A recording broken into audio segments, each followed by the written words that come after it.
हैं। आप देखिए महानगर गैस, इंद्रप्रस्थ गैस लिमिटेड, गेल, गुजरात गैस, इन सभी में अच्छी मजबूती नजर आती हुई और तमाम गैस, खासतौर पे महानगर गैस में हमने देखा कि इस वक्त ज़बरदस्त तेज़ी, यहाँ पे लगभग 6% की तेज़ी, एक वक्त पे 7% तक का उछाल हमें नजर आया था। आईजीएल में भी लगभग 5% का उछाल हमने देखा था, 7% तक का ये स्टॉक गया था। गेल और गुजरात गैस में भी हमने 1.5 से 2% की तेज़ी साफ तौर पर देखी है। तो आखिर इन गैस स्टॉक पर क्या नज़रिया है, सबसे पहले ज़रा इस पर एक राय ले लेते हैं। और जतिन जी, मैं आपके पास आना चाहूँगा, तमाम जो चुनिंदा गैस स्टॉक है जिनका मैंने नाम लिया, ज़रा बताइए इनमें से कुछ पसंद आ रहा है आपको या किसी तरह की विशेष रणनीति यहाँ अपनानी होगी? देखिए, मोस्ट ऑफ दी जो गैस कंपनीज की आपने बात की तो उसमें आईजीएल, एमजीएल में आज ब्रेकआउट है। गुजरात गैस में अभी ब्रेकआउट नहीं है। लेकिन हमें लगता है कहीं न कहीं ये जो गैस स्टॉक्स है, गैस डिस्ट्रीब्यूशन कंपनीज है, तो आई थिंक उसमें एज़ अ डिस्क्लोज़र हमने ये हमारे क्लाइंट्स को रिकमेंड किया हुआ था। तो जो आज हमने जो गैप अप या जो पॉजिटिव मोमेंटम आया है उसमें हमने बुक करने की भी सलाह दी है। लेकिन कहीं न कहीं एक हमें लगता है कि जो ब्रेकआउट आया है वो सस्टेनेबल है और हमें लगता है कि एक अगर जो एमजीएल की मैं बात करूँ तो हमें लगता है कि इसमें और भी पॉजिटिव मोमेंटम अपसाइड में पॉसिबल है अप टिल 1650 ऑड लेवल्स। तो फ्रेश एंट्री अगर जो किसको लेनी है करंट लेवल्स पे तो ले सकता है। हमें लगता है कि इसमें और एक 55 से 60 रुपीज़ की अपसाइड पोटेंशियल ये स्टॉक में है अभी भी। इसमें मैं स्टॉप लॉस सजेस्ट करना चाहूँगा 1560 का, तो रिस्क रिवॉर्ड फेवरेबल है करंट लेवल्स पे फ्रेश एंट्री करने की।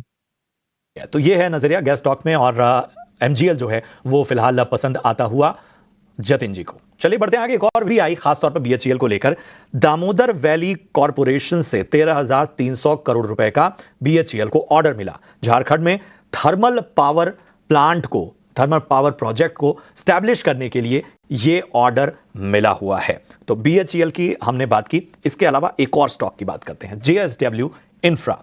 नवकार कॉर्प में 70% हिस्सा खरीदने वाली है जेएसडब्ल्यू इंफ्रा। तो बीएचईएल की बात की, जेएसडब्ल्यू इंफ्रा की भी बात कर लेते हैं। और दोनों स्टॉक में आप देखिए कमोबेश एक तरह की तेजी, एक तरह का आपको उछाल देखने को मिलेगा। अगर हम बात करें नवकार कॉर्प की तो यहां फ्लैट कारोबार होता हुआ, लेकिन जेएसडब्ल्यू इंफ्रा और बीएचईएल खबरों की वजह से चर्चा में है। बताएं आदित्य, इन दोनों स्टॉक पर आपका नजरिया क्या बन रहा है? बीएचईएल की बात कर लेते हैं प्रशांत पहले, क्योंकि एक बहुत अच्छे अपमूव के बाद, ब्रेकआउट के बाद स्टॉक ने कंसोलिडेशन फेज में एंटर किया था और अभी भी कंसोलिडेशन फेज में ही चल रहा है। टू बी ऑनेस्ट 320 का एक रेजिस्टेंस है स्टॉक के ऊपर। अगर करंट लेवल्स पे खरीदारी करेंगे तो मेरा टारगेट 320-25 के ऊपर फिलहाल नहीं बनता है प्रशांत, और नीचे स्टॉप लॉस 285 से 290 का लगाना है हमको। 285 का थोड़ा सा सेफ साइड रहेगा। जब तक कि 325 के ऊपर ब्रेकआउट करके स्टॉक सस्टेन नहीं करता, उसके ऊपर मैं फ्रेश पोजिशनल ट्रेड नहीं लेना चाहूंगा बीएचईएल में, क्योंकि काफी अच्छा रेजिस्टेंस है उधर पे 325 330 लेवल्स के आसपास। तो करंट लेवल्स पे खरीदारी करके आपको 7-8% का अपमूव डेफिनेटली दिखता है यहाँ पे।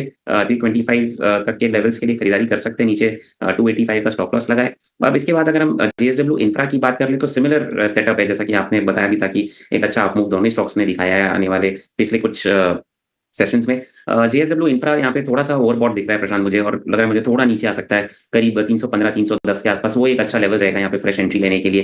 करंट लेवल्स पे थोड़ा अवॉइड करना चाहूंगा। ऊपर में 325 का और 335 का सॉरी एक रेजिस्टेंस है जो कि आज का हाई भी है। तो जब तक कि उसके ऊपर सस्टेन नहीं करता फ्रेश एंट्री नहीं दूंगा, और करेक्शन पे हो सकता है मैं ऐड करूँ विद स्टॉप लॉस एट 300 और 335 के टारगेट के लिए। सलाह जेएसडब्ल्यू इंफ्रा पर। लेकिन चलिए आज एक और स्टॉक में काफ़ी अच्छा एक्शन है और वो एक बार समझ लेते हैं। सीटीएसएल, इस शेयर में आज 14 से 15% तक की तेजी इस स्टॉक में आज देखने को मिली। क्या वजह है इसके पीछे, इस तेजी के पीछे, ये बताने के लिए हमारे साथ पूरी रिसर्च लेकर अभिषेक का सत्यव्रतन जुड़ चुके हैं। अभिषेक बताइए क्या वजह है, सीटीएसएल 15% से ज़्यादा ऊपर आ चुका है? बिल्कुल पूजा, 15% से ज़्यादा ऊपर है और सीडीएसएल का शेयर आज नई ऊंचाई पर कारोबार कर रहा है। दरअसल कंपनी ने पहले डिविडेंड का ऐलान किया और अब खबर ये आ रही है कि कंपनी बोनस इशू पर विचार करेगी। 2 जुलाई को बोर्ड की बैठक है और उसमें बोनस इशू पर विचार किया जाएगा। ये पहली बार हो रहा है जब कंपनी बोनस इशू पर विचार करने जा रही है, तो इंतजार है कि क्या रेशियो वगैरह निकल के आता है। लेकिन अगर हम डिविडेंड की बात करें तो FY24 के लिए 19 रुपये प्रति शेयर का फाइनल डिविडेंड दिया था और 3 रुपये प्रति शेयर का स्पेशल डिविडेंड, यानी कि टोटल अगर मिला लें FY24 में तो 22 रुपये का कंपनी ने डिविडेंड दिया है। आज की तेजी के बाद अभी भी देखिए बिल्कुल प्रॉफिट टेकिंग नहीं आ रही है। मार्केट कैप जो कंपनी का है वो निकल गया है 24,000 करोड़ रुपए के पार। बोनस इशू से होता क्या है, जो दर्शक नहीं समझते हैं जरा उनको बता दें कि होता यह है कि शेयर में जो लिक्विडिटी होती है, यानी कि शेयरों की जो संख्या होती है वो बढ़ जाती है और उसके बाद ये उम्मीद की जाती है कि बाइंग इंटरेस्ट और बढ़ेगा। बोनस के बाद ये भी होता है कि उसी अनुपात में, जिस अनुपात में बोनस मिला होता है उसी अनुपात में जो शेयर का भाव होता है वो घट जाता है। ये जो शेयर है माना यह जाता है कि एक तरह से फ्री शेयर्स हैं, मुफ्त के शेयर हैं जो कंपनी अपने निवेशकों को देती है। लेकिन बोनस इशू का फायदा लेने के लिए आपके पास एक्स डेट पर या रिकॉर्ड डेट पर ये शेयर आपके पास होने चाहिए। अच्छा, ये भी बता दें आपको कि एक साल में सीडीएसएल का शेयर जो है वो डबल हो गया है। अगर हम आज की बात करें 15% के आसपास की तेजी है, महीने भर में आपको 10% ऊपर ये शेयर दिखेगा, लेकिन 6 महीने में करीब 26% और साल भर में 106% के सॉलिड रिटर्न्स सीडीएसएल के शेयर ने कमा के दिए हैं। दरअसल सीडीएसएल जो कि डिपॉजिटरी कंपनी है, करीब करीब 10.5 करोड़ डीमेट कंपनी ये मैनेज करती है और इसमें BSE, SBI, bank of India जैसी दिग्गज कंपनीज का सीडीएसएल में निवेश है। 2017 में ये लिस्ट हुई थी कंपनी और वहां से अब तक अगर देखेंगे तो अपने आईपीओ के भाव से करीब करीब 1450% का रिटर्न सीडीएसएल ने कमा के दिया है और आज तो रिकॉर्ड ऊंचाई पर कारोबार कर ही रहा है। तो बोनस का इंतजार है, देखते हैं कि रेशियोज वगैरह क्या आते हैं, लेकिन निश्चित तौर पर एक बढ़िया ट्रिगर और 15% के तगड़े मूव्स सीडीएसएल के शेयर में। बिल्कुल। और पिछले एक साल में अगर हम देखेंगे तो देखिए आपकी स्क्रीन पर दिख रहा होगा 106% की चल चुका है और आज के आज ही 15% की शानदार तेजी बोनस शेयर के जो खबर निकल कर आ रही है उसके चलते यहाँ पर आज देखने को मिल रही है। बाकी सारे फैक्टर्स भी अभी आपको अभिषेक बता रहे थे। थैंक यू अभिषेक आपका ये पूरा अपडेट देने के लिए। इस पर एक बार राय भी ले लेते हैं। आदित्य जी, क्या सलाह बन रही है आपकी सीडीएसएल पर? ये जो तेजी आज नजर आ रही है इसमें थोड़ा प्रॉफिट बुकिंग कर लेना चाहिए या फिर और तेजी के लिए यहाँ पर रुकना चाहिए, क्योंकि अब 15% ये स्टॉक ऊपर आ चुका है। इस पे इनफैक्ट हमने जस्ट अभी थोड़े टाइम पहले चर्चा भी की थी, सीडीएसएल पे बने रहना चाहिए। अगर आपके पास है तो होल्ड करिए, फ्रेश एंट्री लेने के लिए मौके ढूंढ रहे तो अभी भी ले सकते हैं। फ्रेश ब्रेकआउट है पूजा यहाँ पे, 15% का अप मूव जरूर है, बट वॉल्यूम्स देखिए कितने शानदार वॉल्यूम्स पे ये ऊपर आया आज स्टॉक।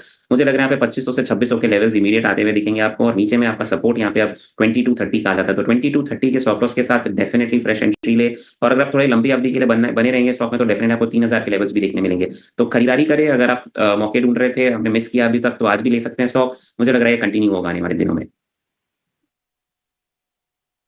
और भी स्टॉक्स पर चर्चा कर लेते हैं जहां पर की एक्शन है और उसमें आज हम देख रहे हैं कि वर्कहार्ड और अन्य फार्मा स्टॉक्स में भी काफी शानदार तेजी देखने को मिल रही है। वर्कहार्ड 5% ऊपर, ल्यूपिन, डॉक्टर रेड्डीज और इप्का लाइफ जैसे स्टॉक्स भी आज अच्छी मजबूती के साथ कारोबार कर रहे हैं। पिछले काफी दिनों से हम देख रहे थे कि मार्केट में जो रिकॉर्ड लेवल्स आ रहे हैं उसमें ये फार्मा स्टॉक्स इतना नहीं चल रहे थे, लेकिन आज वहां पर भी थोड़ी तेजी लौटी है। तो यहाँ पर आदित्य आपसे सलाह लेना चाहेंगे, क्या करें फार्मा स्टॉक्स में जो आज तेजी आई है, कहीं पर मौके देख रहे हैं आप खरीदारी करने के लिए?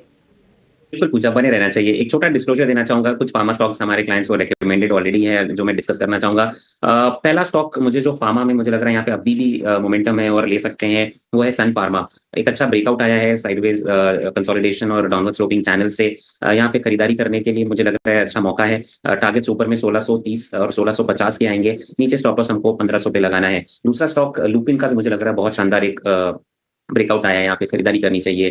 फ्रेश टारगेट्स यहाँ पर आएंगे 1800 के, मुझे लग रहा है नया हाई बनाएगा स्टॉक, क्योंकि वॉल्यूम्स बहुत अच्छे पूजा जो मूव दिखने मिल रहा है हमें, और नीचे स्टॉप लॉस 1600 का लगाना है। तो ओवरऑल पूरा फार्मा स्पेस ही बहुत अच्छा लग रहा है। इनमें से अगर मुझे कुछ टॉप 2 स्टॉक्स में ट्रेड करने होंगे तो वो रहेगा सन फार्मा और लूपिन का। डॉक्टर रेड्डीज ऑलरेडी चल चुका है तो ये लेवल्स पे मैं थोड़ा अवॉइड करूंगा after this sharp up move in last 2 trading sessions.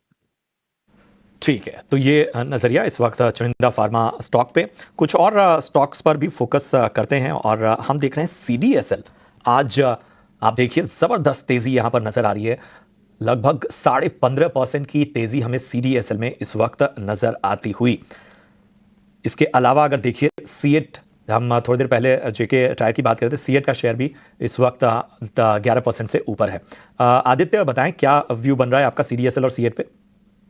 पहले हम सीएट की बात कर रहे थे प्रशांत, क्योंकि जेके टायर पे मैंने बाय रिकमेंडेशन नहीं दिया था, तो मुझे लग रहा है कि ये पूरा जो स्पेस है टायर स्पेस बहुत इंटरेस्टिंग है और चलना चाहिए। अपोलो टायर चल रहा है, बालकृष्ण इंडस्ट्रीज चल रहे हैं, जेके टायर का मैंने कॉल ही दिया। सीएट में भी बहुत शानदार तेजी, 10% का अप मूव और बहुत अच्छे वॉल्यूम्स पे। प्रशांत वॉल्यूम्स देखे अपने कुछ पिछले 3 महीने के एवरेज वॉल्यूम्स को ब्रेक करके उसके ऊपर ट्रेड कर रहा है स्टॉक, तो बहुत ही शानदार अप मूव। इमीडिएट टारगेट्स यहाँ पर आएंगे 2900 का, अगर आपके पास ऑलरेडी है तो बने रहे। अगर आपको फ्रेश एंट्री लेना है तो करंट लेवल से भी ले सकते हैं प्रशांत, मुझे लग रहा है। और 2900 से 3000 का पहला टारगेट रहेगा, उसके ऊपर अगर क्लोज आता है स्टॉक तो मैं कहूंगा बने बने रहे ट्रेड में, ट्रेल करे स्टॉप लॉसेस को। करंट लेवल्स पे खरीदारी के लिए स्टॉप लॉस रहेगा 2800 का, और अगर 3000 के ऊपर क्रॉस करता है तो फिर आप ट्रेल करके 2900 पे लेकर आ जाए स्टॉक को। अब हम बात करते हैं CDSL की। CDSL बहुत शानदार, अगेन एक अच्छा मूव दिखा रहा है, ऑलमोस्ट सर्किट के आसपास आता हुआ और अच्छे वॉल्यूम्स पे चल रहा है स्टॉक। फ्रेश ब्रेकआउट दिया है यहाँ पे, 16% की तेजी कंटिन्यू रहेगा मुझे लग रहा है मूव प्रशांत, क्योंकि बहुत अच्छे कंसोलिडेशन के बाद आज हमें ब्रेकआउट देखने मिल रहा है स्टॉक पे। तो आपके पास अगर है ऑलरेडी तो डेफिनेटली बने रहे, 2500 का टारगेट आएगा, नीचे स्टॉप लॉस आपको लगाना है 2230 का, और फ्रेश एंट्री के मौके देख रहे हैं तो भी मैं सजेस्ट करूंगा, हालांकि स्टॉक 15% ऊपर है बट तभी मैं सजेस्ट करूंगा फ्रेश एंट्री ये लेवल से भी ले सकते हैं, और टारगेट लगाए यहाँ पे 2500 का और नीचे स्टॉप लॉस लगाए आप 2230 का। तो ये है नजरिया इन तमाम स्टॉक पर आता हुआ।